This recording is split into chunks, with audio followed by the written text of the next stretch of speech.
Visayas, Mindanao, kayo nakatutok sa break time. Ang oras, 9 minuto makalipas ang alas 4. Uy! Nakapag-break ka na ba? Nakapag-relax ka na ba? Saan ka man nagtatrabaho, mapa-opisina man o work from home o mula mismo sa pwesto, sasabayan namin ang break time mo. Sasabayan namin ng mga balita at komentaryo, mga panayam ng mga taong viral ngayon. DZRH Break Time!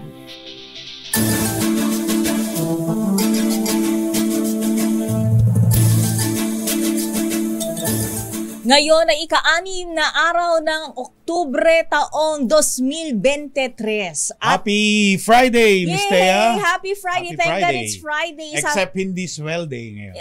Next week. Isang linggo na ordinary day. Oo, mas maaga-aga tayo sa sweldo. Next week nga lang, di ba? Kasi hindi na kailangan mag-atay ng 15. Pero mukhang may good news, Miss Thea. Roll back. Ito mamaya na bibigay natin niya mamaya. Para sa mga detalye ng ating mga nagbabagang balita, ang inyong tagapagbalita, ako po, Thea Petro Corpuz. At sa ngalan po ni Lakay Mayor Deo Macalma, ako naman si Reggie Espiritu. At kayo nakatutok pa rin sa break time. Ito na nga ang ating mga headlines. Dami ng tambay o jobless.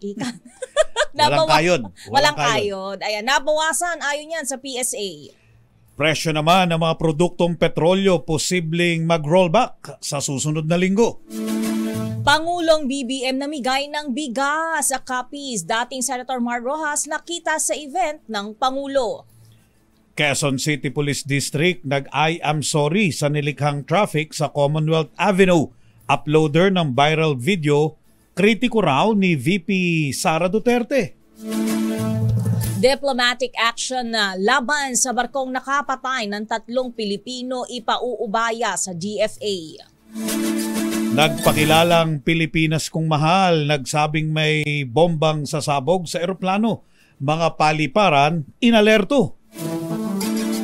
Ilang lugar naman sa Kamanava, binaha, dulot ng pag-ulan kagabi. Sa kaugnay na balita, mga sakit dulot po ng pag-ulan, laganap, sabi ng DOH. Emergency room ng PGH at Ospital ng Maynila, puno na. Pamamahagi ng ayuda sa mga magsasaka, pinaaapuran ni Pangulong BBM sa DA at DOF.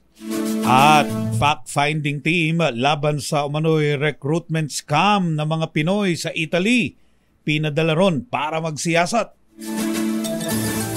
At para sa detalye, bahagyangang bumaba ang bilang ng mga Pilipinong walang trabaho sa buwan ng Agosto. Ayon sa Philippine Statistics Authority, na itala ang unemployment rate noong Agosto sa 4.4% o katumbas ng 2.21 milyong walang trabaho. Mas mababa ito kumpara sa 4.8% na unemployment rate na naitala noong Hulyo o katumbas ng 2.27 milyon na jobless. Samantala, tumaas naman ang bilang ng mga Pilipinong employed o may trabaho sa 48.0% o 48.0 million mula sa 44.63 million noong Hulyo, na katumbas naman ng 95.6%.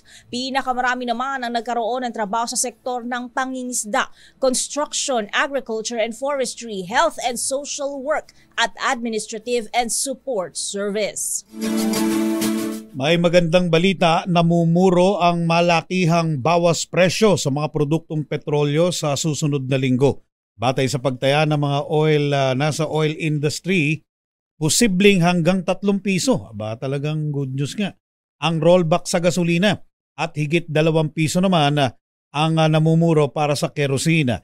Inaasahan di magkakaroon ng rollback na 1.35 hanggang 1.75 ang kada litro ng diesel. Ang pagtaya sa oil prices ngayong araw ay batay sa 4 na araw na trading kung saan iniulat ang malaking pagbaba sa presyuhan sa world market. Samantala, maglulunsad ng sariling rice subsidy program ang mababang kapulungan ng Kongreso para sa mga mahihirap na pamilya. Ayon kay House Speaker Martin Romualdez, target ng Kamara na mamahagi ng 600 pisong halaga ng bigas at 1,000 pisong cash assistance para sa may 10,000 indigent families. Sinabi rin Romualdez na ang pilot test ng programa ay gagawin sa susunod na 2 linggo para sa 33 congressional districts sa Metro Manila. Kabilang sa maaaring mag-avail ng Malaya Rice Subsidy Program ay ang mga senior citizens, solo parents at may kapansanan na mula sa indigent community. Magiging katuwang ng Kamara sa programa ang DSWD. Ginawa naman ng kapulungan ang hakbang sa harap ng panibagong pagsipa ng inflation rate sa bansa noong Setyembre. Samantala, humingi ng paumanhin si Quezon City Police Director General Red Maranan kay Vice President Sara Duterte sa pagkadawit nito sa road closure incident sa Quezon City. Nilinaw ng mga opisyal na walang kinalaman sa politika ang nangyari at bahagi lamang ng mandato ng mga pulis na bigyan ng seguridad ang mga VIP o very important persons. Kabilang dito ayon kay General Maranan ang mga diplomat, elected government officials, state guests at iba pang personalidad na kailangan ng seguridad. Ginawa ni Maranan ng pahayag matapos isara ng mga pulis sa trapiko ang malaking bahagi ng Commonwealth Avenue dahil sa maling dinig at intindi ng pulis na may daraan daw na VIP pero inakalang si VP Sara Duterte ang daraan. Kumbinsido naman si General Maranan na may mali siya ang nag-upload ng viral video. Pakinggan natin ang pahayag ni General Maranan. Parang very kakaiba na pag ikaw ay na traffic kung ikaw ay driver bababa ka sa iyong sasakyan, maglalakad ka papunta doon sa unahan at pag cellphone ka at may makikipag-usap ka doon sa nagta-traffic So inimbestigahan natin 'yon at sa kautusan nga po ng ating Vice President at nakita natin na based dun sa pag-iimbestiga po, initial investigation natin dun sa kanyang mga Facebook account, talagang lumalabas na sounds critic siya ng ating pangalawang Pangulo. Nabanggit pa ng pinuno ng QCPD na iniimbestigahan kung sinong VIP ang dumaan sa Commonwealth Avenue dahilan para isara ng mga pulis ang trapiko. Kaugnay ng balitang yan, dapat ngang matukoy kung sino ang VIP na dahilan ng pansamantalang pagpapahinto ng isang pulis Quezon City sa traffic sa bahagi ng Commonwealth Avenue. Ito ang sinabi ni dating Bayan Muna Representative Teddy Casino na nag-upload ng viral video kung saan maririnig ang isang lalaki na nagtatanong sa pulis kung si VP Sara Duterte ang dadaan sa lugar. Ayon kay Casino, nag-init ang kanyang ulo nang mapanood ang video dahil matindi ang trapiko ngayon saka may mababalita ang ipinahinto ang traffic dahil lang sa VIP. Narito si Casino. Ang importante, kung hindi si VP Sara yung dumaan na yun, ang tanong, sinong VIP yun? Ayun. Napakalakas naman, mapapasara mo yung Commonwealth dahil dadaan ka. Medyo misteryo yun eh. Kung kalsada ng barangay yan, baka pwede pa. Pero yung major thoroughfare na ganyan, Commonwealth, para pasaraduhin mo dahil tatawid ka lang, medyo ibang level ang VIP na yan. Maganda siguro malaman natin. Panawagan ni Casino, sana'y matigil na ang special treatment sa mga VIP dahil ipinakikita lang nito ang malaking agwat sa pagitan ng mayaman at mahirap. Kaya nga, bakit may special treatment pagka ganyan? Pag iba kulay ng plaka, iba rin ang trato. Tiyak kasi, magagalit talaga yung naiipit sa traffic. Totoo yan. Kahit sino pa. Tama. Sa iba pang balita, ipauubaya naman ng Philippine Coast Guard sa Department of Foreign Affairs ang paghaharap ng diplomatic action laban sa foreign vessel na nakapatay ng 3 Pilipino sa banggaan sa karagatan malapit sa Bajo de Masinloc. Sabi ni PCG Commandant Admiral Artemio Abu, binubuo na lamang ang investigasyon sa maritime incident na magiging basihan naman ng hakbang ng DFA. Sumulat na rin ng PCG sa Marshall Island, LGU or pamahalaan ng Marshall Island kung saan nakarehistro ang crude oil tanker na Pacific Ana na vessel of interest. Bukod rito, sumulat na rin ang Coast Guard sa Port State Control sa Singapore kung saan dumaong ang Pacific Ana upang isumbong ang kinasangkutan nitong aksidente. Samantala, naka-heightened alert ang lahat ng paliparan ngayon sa bansa dahil sa panibagong bomb threat na natanggap ng mga airport. Parang parami ang mga bomb threat sa mga airport, ha? It's not a joke. Ginawa ni Civil Aviation Authority of the Philippines spokesperson Eric Apolonio ang pahayag ng makatanggap naman ngayon ng email ang mga paliparan mula sa sender na Pilipinas kung mahal. Laman ng email ang banta na may pasasabugin umanong eroplano sa NAIA at idaramay daw ng mga ito ang paliparan sa Cebu, Palawan, Bicol at Davao. Dahil dito, nagpaalala si Apolonio sa publiko na nagdagdag sila ng seguridad kaya't magiging matagal ang mga security procedure ngayon sa mga airport. Narito ang paliwanag ni Apolonio. Ay wala to ang identity pagkat nagpakilala sila yung grupo ng Pilipinas kung mahal at binantaan ko yung mga airports natin dito sa NAIA, Bicol, Cebu, Palawan at Davao yun nga, meron silang ganyang pronouncement. Although hindi naman natin kailangang ipagpaliwalayan kaya nagkaroon tayo ng procedure dahil pagkakasunod na hong araw doon sa Cebu Pacific, Bicol, Martes, doon malapit sa airport sa Bicol po yun. At nung Miyerkules, ito nga itong Pilipinas kung mahal. Pwede kayong tanungin kung sino nakikinabang sa ganyang mga walang kwentang pagbibiro. Oo, di ba? At pagbabanta. Walang katuturan, di ba? At isa lang ang sigurado rito, ang laking perwisyo nito sa mga pasahero. Correct. Sa iba pang balita, binaha ang ilang lugar sa Kamanaba or Caloocan, Malabon, Nabotas, Valenzuela areas kasunod ng mga pag-ulan kagabi. Sa report ni RH23 Edwin Duque, nagmistulang ilog ang ilang porsyon ng MacArthur Highway sa Dalandan, Valenzuela. Tumaas din ang tubig sa Tulyahan River. Nakaapekto naman o nagpabaha sa mabababang lugar sa Malabon at Navotas. Ilang motorsiklo rin ang tumirik nang magbaka sakali na makatawid sa baha. Binahari ng kahabaan ng Panghulo Road sa Malabon, pagitan ng Valenzuela at Ubando, Bulacan. Dahil sa magdamag na pag-ulan, nagpasya naman ng lokal na pamahalaan ng Nabotas at Malabon na suspindihin ang pasok sa klase ng mga mag-aaral ngayong Biyernes.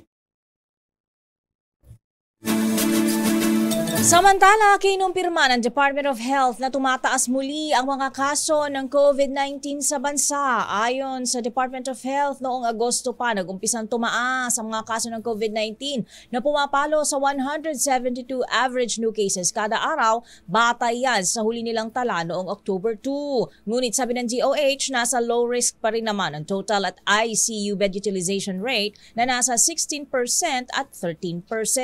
Una rito, para sa Metro Manila, sinabi ni Octa Research Fellow Dr. Guido David na tumaas ang positivity rate ng COVID-19 sa Metro Manila sa 6.6% noong October 1 mula sa 5.8% noong September 24. Sa kaugnay na balita, dulot ng mga pag-ulan at unti-unting paglamig, inaasahan ng Department of Health ang pagdami na naman ng mga kaso ng flu, trangkaso at ubot-sipon. Ayon sa DOH, posibleng dumami ang mga mahahawa ng iba't ibang sakit. Dulot din ng naglipa ng mga virus gawa ng pagpapalit ng panahon mula sa init papunta sa lamig. Mula January 1 hanggang September 16, napagalaman sa kagawaran na lumobo sa 134,637 ang influenza-like illnesses sa bansa. Habang nitong Agosto lamang, sinabi ng DOH na 50% ang itinaas ng mga viral diseases sa bansa kumpara sa kaparehong period noong 2022. Paalala ng DOH sa publiko, panatilihin pa rin ang minimum public health standard, magsuot ng face mask at mag-isolate kung may sumasakit sa katawan at gayon din magpabakuna. Samantala, nag-abiso naman ang Manila LGU sa publiko na puno na ang emergency room ng ospital ng Maynila. Ayon sa Manila LGU, naabot na ng ER ng nasabing ospital ang maximum capacity o bilang ng mga pasyente. Napag-alaman na hindi lang mga taga-Maynila ang dinadala sa ER ng ospital ng Maynila, kundi maging ang mga pasyente mula sa ibang lungsod. Iba't ibang klase rin ng sakit ng mga pasyente sa ER ng ospital ng Maynila, kaya't walang dapat ikabahala ang publiko kung bakit ito napuno. Humiling naman ang pangunawa ang Manila LGU sa mga hindi matatanggap at sa pagkaantala ng mga serbisyo ng ER ng ospital ng Maynila. Puno na rin ang emergency room ng PGH or Philippine General Hospital. Napag-alaman sa pamunuan ng PGH na sobra na sa tamang bilang ng pasyente na nangangailangan ng emergency medical care ang ginagamot ngayon sa emergency room ng PGH na ang capacity ay 70 lamang, 70. Pero sa batay sa PGH, umaabot na sa 200 at 2 ang naka-confine or nasa kama. At 4 na po naman ang mga naka-respirator, 4 na po. Una nang napaulat na kailangan ng 3 araw hanggang 3 linggo na paghihintay bago makakuha ng kama sa ER ng PGH. Calling ang House of Representatives. Bakit? Pondo to para tumaas ang capacity. Pondo. Kailangan ng mas malaking pondo. Year in, year out, alam ko, tumaas ba ang pondo para tinatapyasan pa ng pondo ang PGH. Oo nga, di ba dapat yan ang DOST, nilalakihan? Yung mga involved sa medical, nako. May confidential din ba? May CAF din ba sa kanila? Wala. Pero dapat meron, ano? pa, di ba? Oo, kasi yung mga research. Yes, naghahanap ka ng mga dumi, mga virus. mga disease, di ba? Oo, para ma-block mo sila, hindi mo sila mapapasok dito. Tama. Paano ka magre-research kung walang pondo? Pamadyak. Wala. Wala ka naman panggasolina. Wala ka pang pampadyak. So, paano? Di ba? Nako. At iba pang detalye ang ating ihahatid mamaya sa ating pababalik sa ating palatuntunang Break Time Pilipinas, kay nakatutok pa rin sa DZRH. Ang oras, 25 minutos makalipas ang alas 4.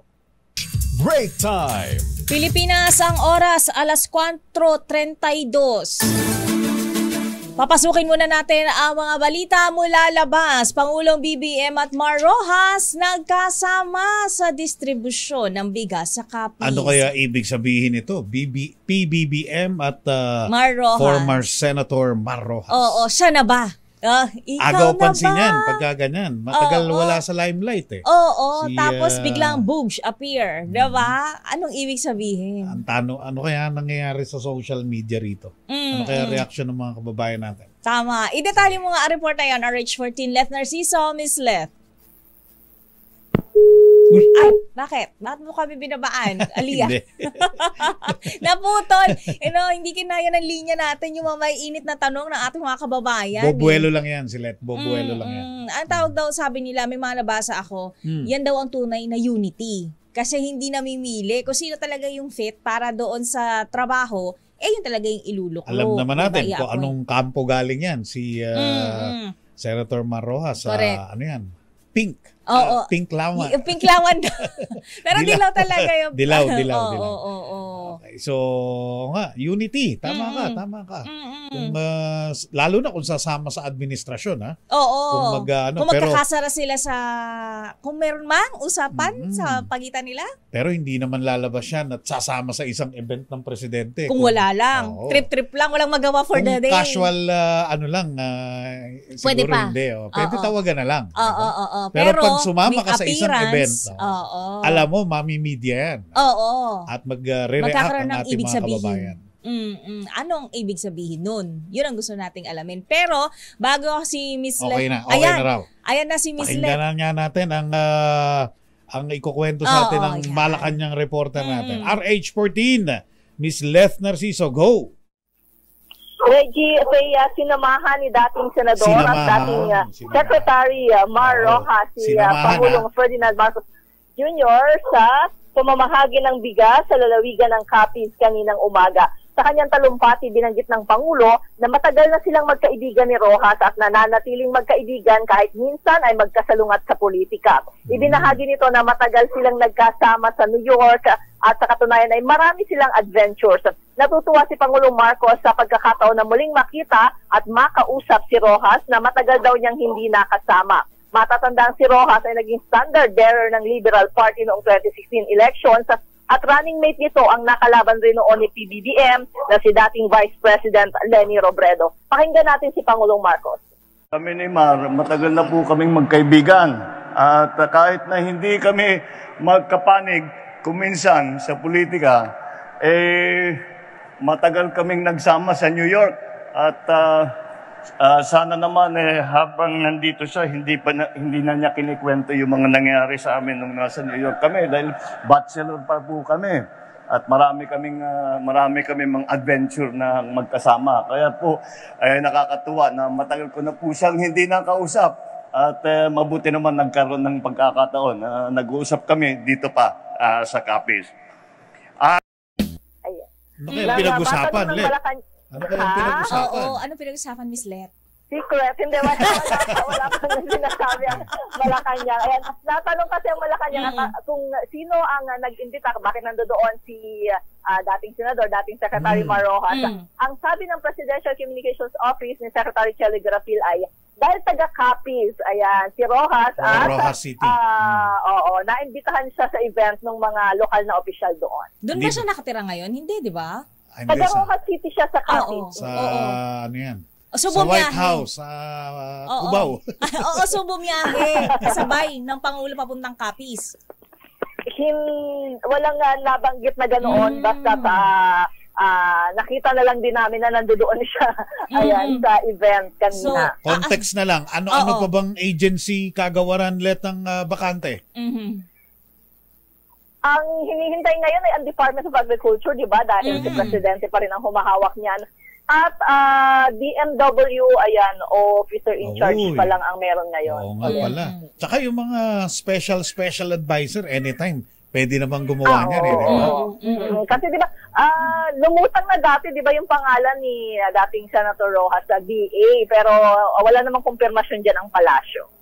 Pero aasahan na ba natin? Ngayon lang ulit na nakita silang magkasama. Yun na nga. So aasahan ba natin na makakasama pa sa mga susunod na bigasan activities? Bigasan activities si pamimigay ng bigas. Senator Mar Rojas.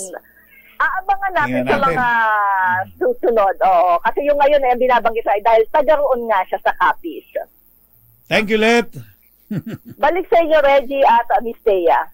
Abangan ang mga susunod pong kabanata kung sasamahan pa ba ni Ginoong Mar Rojas yung iba pang rice distribution program ng ating Pangulong Bongbong Marcos. So yung bigasan activities. Bigasan, pamimigay mo.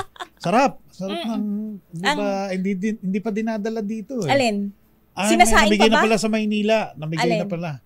Meron na palang instance na namigay sa Maynila.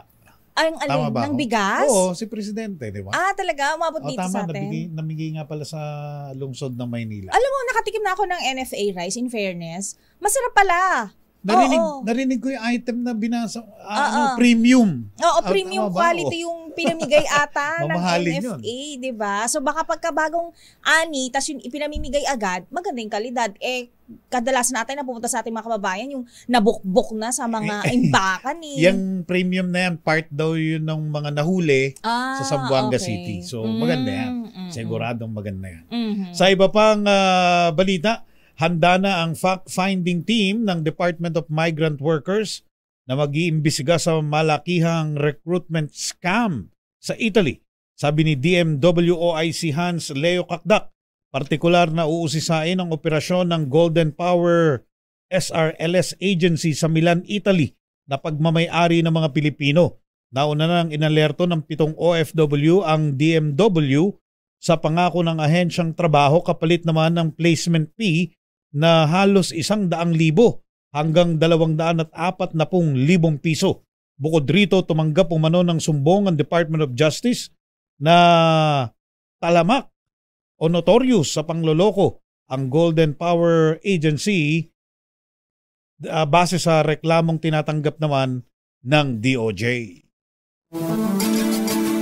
Sa iba pang balita, gusto mo bang mamasyal, Miss Thea? Ay, oo, favorite ko yan, mamasyal. Mamasyal nga tayo, pero sa airport lang. Hindi sa malayo. Sa airport lang tayo. Go. Kasi meron diyang bomb joke. Sabi mo nga kanina, may bomb joke. Mukhang naghigpit ang mga protocol sa paliparan. Maraming nabubuisit ng mga kababayan tayo. May situational report, si RH8, Christian Manyo. Balitaan mo kami, Christian. Reggie, pinayuhan nga ng Civil Aviation Authority of the Philippines sa mga bibiyahe at pasahero ng mga commercial airport sa bansa na dumating sa paliparan 3 oras bago ang scheduled domestic o international flight. Ito'y matapos itaas sa heightened alert ng CAAP ang 42 paliparan na kanilang nasasakupan dahil pa rin yan sa bomb threat na natanggap ng Air Traffic Service mula sa email address na Pilipinas Kong Mahala na may nakasulat nga na may sasabog na aeroplano sa NAIA at idadamay pa umano ang Cebu, Palawan at Bicol na patuloy na bineberipika kasabay ng paghihigpit ng seguridad sa mga paliparan. Memo na inilabas ni CAAP Security and Intelligence Service Assistant Director General Ricardo Banayat, pinadadagdagan ng security personnel sa lahat ng airport para sa inaasahang dagsa at pila ng mga pasahero. Para sa kauna-unahan sa Pilipinas. Christian, yes, Reggie. May investigasyon na ba kung sino yung Pilipinas? Kong Mahal. Kong Mahal. Yung email address at ang binabanggit ng CAAP, Reggie, may security coordination meeting na ginagawa para tignan itong email na may bomb threat at nakikitawag na rin CAAP sa PNP. Ganon din sa military agencies para verifikahin ito at tignan yung seguridad ng ating mga paliparan. Alam mo, Christian, Mistea, dapat to nahuhuli. Oo, kasi pag masampulan. hindi nahuhuli, gagayahin lang ng iba nating lokong kababayan di ba? Tama ka dyan, Reggie. Kung matatandaan mo nito mga nakalipas na araw lamang, Bicol International Airport, may nakuha rin na bomb note naman sa loob ng isang eroplano, kaya puspusan yung ginagawang monitoring nitong CAAP, maging ng mga paliparan para nga matiyak yung seguridad ng mga pasahero. Nito bang mga nagdaang araw? Nakakailan na sila, Christian? Nakailan na yung mga... Ngayon linggo na ito, pangalawa to, Reggie, kung hindi ako nagkakamali, dahil merong bomb note na nakuha sa laboratory ng isang eroplano. Anong touring dito? Seryoso ba to o joke lang talaga? Oo. Kalokohan. Ang binabanggit ng CAAP, partikular na ni Eric Apolonio, tagapagsalita ng CAAP, kahit ito'y biro lamang, kanilang sinoseryoso yung mga ganitong nakakarating na impormasyon dahil seguridad, Reggie, ng mga pasahero yung nakasalalay, maging yung mga empleyado at pasilidad ng mga paliparan. Kaya nga, dapat mahuli, maparusahan para hindi na gayahin. Kasi meron na bang naparusahan ito in the past? Alam ko yung nag-threaten kay presidente, di ba? Kay PRRD, kay Duterte. At mga nagbabomb joke, marami nang nahuli dito at ang paalala nga ng CAAP 12 taong kulong yung mga mapapatunayan na magkakaroon ng bomb joke at merong pang multa na abot na 40,000 piso, Reggie at Thea. Tama. 5 to 12 years imprisonment. Mabigat yun. Kaya dapat talaga may masampulan to para hindi nagayahin. Parang ang dali-dali kasing manloko, di ba? Oo. And that is not a simple joke. Tama ka dyan. Kaya lahat ng mga ganitong banta sa seguridad siniseryoso ng CAAP parang matiyak yung security at safety ng mga pasahero. Wala pa bang angal yung mga pasahero natin sa social media?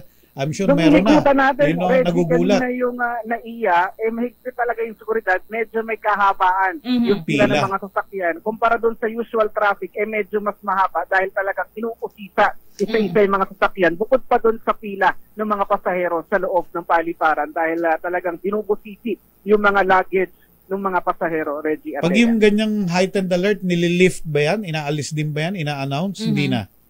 Hindi na. Pero tuloy-tuloy lang. Alert, sabi, mahigpit talaga. Talaga namang mahigpit, Reggie, ang seguridad sa mga paliparan. Pero pag ganyan, hindi naman na ina-announce. Pero ngayon, naglabas ng statement ang MIAA at walang apektadong flights sa paghihigpit na ginawa. Inaabisuhan lang yung mga pasahero na dumating ng maaga sa mga paliparan dahil nga mahigpit yung seguridad na ipinatutupad. Thank you, Christian. Back to you, Reggie and Thea. At para naman sa update sa nangyaring sunog sa Mandaluyong, narito si RH52 Edniel Parrosa. Edniel. Thea, itong sunog sa isang mall dito sa Shaw Boulevard, lungsod ng Mandaluyong. EDSA, ano yan, di ba? EDSA show? Corner? Malapit na sa EDSA, Reggie, pero medyo palabas pa lang ng EDSA. Palabas pa lang. May show Boulevard sa Mandaluyong. Particularly yung sulog dito sa WCC Mall. Dito yan sa, tapat lamang ito ng mas kilalang Star Mall, ano? O yung mas matagal na Star Mall. Tapat. Akala ko yung Star Mall. Tapat. Tawid yung Star Mall, yung WCC Mall. Yung first floor nito, kaya sa Reggie, ito yung nasunog yung kahadi dito.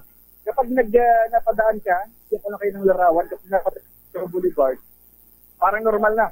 Ibig sabihin, binuksan na ulit yung mall, pinapasukan na ulit ng mga tao. Yung mga kaninang video natin, na nag-evacuate yung mga call center agent at iba pang mga empleyado at ipon doon sa labas. Kapal ng usok yung bigay mo mga video kanina, tensyonado, may mga nagtatakbuhan palabas Reggie, humupa na yung tension na yan, yung tension. Napula na nga itong sunog.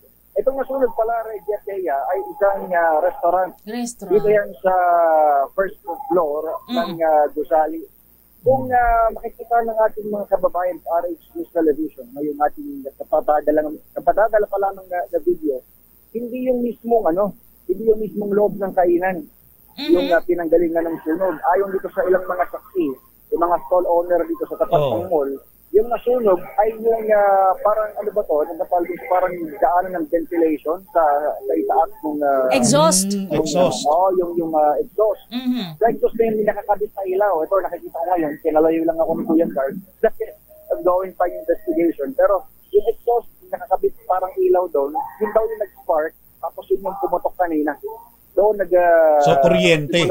So, mukhang kuryente, Edniel. Parang kuryente. Ganun. Tama ko ba? Kuryente ba yun? Yung nag-spark kanina? Nice. Kuryente. Siguro mga around 25 minutes. 25 minutes. Wala naman dumagit sa tinda mong puto-bumbong. Hindi mo iniwan. Walang looters. Hindi naman. Oo. Pero kanina, nag-evacuate dito, diba? Naglabasan yung mga tao? Nagtakbuhan sila. Tapos, nagsigawan. Kasi may sumabog na sa taas. Ayun, tinuturo niya yung sumabog, Reggie. Sa taas ng restaurant. Sa taas ng restaurant. Kung mabibigyan lang natin siguro pa ng karagdagang paglalarawan, ang siguro dito sa incident ito, yung sunog na sinasabi natin ay hindi doon nangyari sa mismo main building ng mall. Okay. Dahil sa tapat nitong entrance, sa mga kainan. Sa tapat ng entrance, ay may mini building pa na malilit lang na nag-usali para doon sa kainan, sa tapat ng parking. At dahil i-install lang yung kainan ngayon, yung nadami doon, na parang ilaw, nadama yung isang restaurant, sila lang yung gusaling nadilaan ng apoy. Hindi na kumalat papunta roon sa main building ng pinaka-mall at para madaling wala. Ang kapal lang ng uso kanina kaya akala mo ang laki ng sunog Dahil sige mantika yan commercial establishment at PPNDC talagang magpapalit na tao. Kaya ginabagat yung ngayong witness dito, Reggie, itong tindero ng katabundong dito, itong isap natin kanina. Yung una raw nagkapula ay hindi bumbero, para may staff daw ng mall, security guard. Matapang na isyap yung parang exhaust na yun, tapos tinira ng fire extinguisher. Oo. At kaya pagdating ng bumbero, actually mga bumbero elite din daw. Patapos na. Ayun. Maigi at malaki tulong ni Manong Guard. Malaki tulong niya yung pinapilan niya yung gamitin yung presence extinguisher. Presence of mind kasi kailangan lang talaga sa mga ganyang pagkakataon. So yung isang stand-alone restaurant lang dyan sa labas ng WCC Mall ang naapektuhan ng naturang sunog. Mukhang gano'n, Thea at Reggie. Dahil pinalayo ako kanina nandun ako sa tapat, pinipinsins kung may mga nadami nakatabi. Pero sa unang tingin ko, mukhang wala naman. At nakadistansya tayo ngayon. At on-COVID, dahil naiwan dito, umalis na yung mga truck ng bombero, maluwag na sa area. Pero naiwan dito yung kanila mga investigador para yes natin. Yung sunog, nakita ko sila pumasok doon sa restaurant. So hindi ko lang alam kung may connection yung may mga nasaktan ba, Edniel? Meron ba mga nasaktan dyan, nahilo? May mga nasaktan ba dito kanina sa sunog, sir? May mga nahilo ba sa sunog, nasaktan? Wala Walang idea, sir.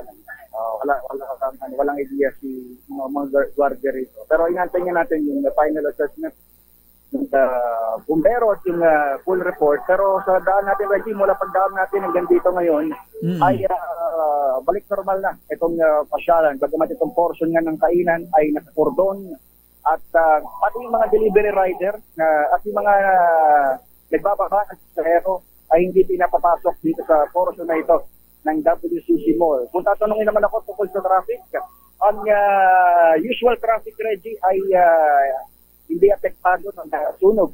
Bagamat yun nga, usual na na medyo may kapagalan, light to moderate na takbuhan ng traffic dito sa may Shaw Boulevard. Papalabas ito daan na sa EDSA. So buti na lang hindi nagtagal dahil alam naman natin itong Shaw Boulevard at doon sa Ortigas. Ito yung kumbaga, sentro ng Metro Manila.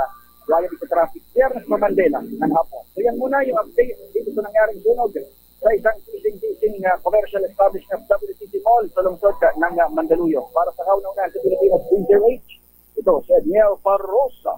Tuloy-tuloy sa pagbabalita. Tuloy-tuloy sa serbisyo. Sama-sama tayo Pilipino. Thank you, Edniel Parrosa. Mabuti naman na agapan agad. Naapula. Okay si Manong Guard. Oo, may presence of mind. Magandang pagkaka-training sa kanya. Dapat bigyan niya ng promotion. Yeah. Bonus. Bonus, incentive, di ba? Kasi, aumento. Oo, mahusay ang kanyang pag-iisip. Tama ba, Edniel? Promotion tsaka aumento. Pilipinas, magpahinga muna nga tayo para kumalma ka. Pilipinas, ang oras ko lang 8 minuto mag-alas 5.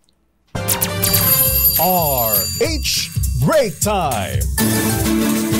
Pag-ahon sa lumubog na fishing boat tiniyak ng BFAR. Ang detalye atin sa atin ni RH25, Grace Ansano. Grace. Tiniyak ng Bureau of Fisheries and Aquatic Resources na iaahon nila at tutulungan ang mga mangingisda na sakay nga nitong lumubog na bangka para maiahon. Yan ang naging pangako ng Bureau of BFAR sa harap ng mga pamilya ng mga 3 namatay nang dumalaw ito kagabi. Sa gagawin ito, naniniwala ang Bureau of Fisheries and Aquatic Resources na makakatulong sa isinasagawa rin na investigasyon ng Philippine Coast Guard. Magtutulungan ang 2 ahensya para nga ipakita rin ang kaseryosohan ng kanilang gagawin para sa nangyaring ito. Ayon sa mga mangingisda, ang mga yun ay sumasailalim sa debriefing dahil nga sa kanilang hindi magandang karanasan ay naniniwala ang naturang tanggapan na makakatulong din ito. Sa ngayon ay patuloy ang kanilang pagsasama-sama at kapit kamay para muling makabangon sa nangyari. Kabuhayan din ang dinudulog ng Bureau of Fisheries and Aquatic. Ayon nga rito, ang pag-ahon sa bangka at mabibigyan din sila ng bagong bangka na gagamitin sa kanilang pangangingisda. Halos aabot daw ng 4 milyon hanggang 5 milyon ang halaga ng bangkang ito, kung saan ang mga sakay mismo ng turang subog na bangka ay siya makikitang dito. Para sa MDC Network News, ito si RH25, Grace Ansano. Tuloy-tuloy sa pagbabalita, tuloy-tuloy sa serbisyo, sama-sama tayo, Pilipino. Maraming salamat, Grace Ansano. Samantala, inudyokan ni Pangulong BBM ang publiko na isumbong ang mga smuggler at hoarder ng bigas at iba pang produktong agrikultural. Katuwiran ng Pangulo, gaano man kalaki ang isang sindikato ay mas malaki pa rin ang nagkakaisang lakas ng Estado at publiko. Dagdag ng Pangulo, pruweba nito ang natimbog na malaking halaga ng smuggled na bigas sa Zamboanga noong Agosto. Targetan niya ng administrasyon ang mas mabigat na parusa laban sa mga smuggler at hoarder ng bigas at iba pang produktong agrikultural. Hinahanap ko si Miss Aliyah Ikatlo para pag-showbisin Kaso mukhang nakikipagbangga ang balikat sa mga artista Hindi ba kinaya ng GL card niya? Mukhang gumagala kasama yung mga artista. Baka nag-audition na para sa isang role dahil pa namang mga audition. Chumichika. Kumukuha ng balita siguro. Okay, hayaan natin at baka sa isang linggo marami siyang sorpresa. Ayan. Ng mga Showbiz. Oo. Una na nag-biyernes, nag-weekend si Miss Aliyah. Happy Friday, Miss Thea. Friday. Happy weekend. Maraming salamat po sa Ingat inyong po. pagtutok sa ating palatuntunang break time. 80 days na lamang at Pasko na. Sana kayo nakapag-ipon. Pero huwag kayo ma-pressure. May ipunin. Mag-ipon pero huwag ma-pressure. Mahirap yun mag-iipon. Oo, diba? Sa pag tinatanong ka ng tao, sabihin mo, uy, parang pumapayat ka. Anong diet mo? Sweldo lang. Inflation. Inflation. Mahalang bilihin. Oo, mahalang bilihin. Hindi ko na ma-afford, so titipid na lang ako. Ganyan. Maraming salamat po. Ako po, si Thea Pecho Corpus. Thank you, Miss Thea. Ako naman po si Reggie Espiritu. Abangan, susunod na ang Balansyado. Hatid yan sa inyo ni Ka Henry Uri at Miss O. Karen Oyong. Maraming salamat. Thank God it's Friday. Kaya nakatutok pa rin sa DZRH. Ingat. Maraming salamat. Bye-bye. Ingat sa ulan. Ay, oo. Araw, tapos biglang bubuhos ang ulan. Dami raw may sakit. Oo. Tama yung mga binasa natin balita. Puro sakit. Puno ang mga emergency room. Oo. Kaya mag-ingat po tayo ha. Uminom ng maraming juice. Kulang-kulang 2 minuto bago mag 5:00.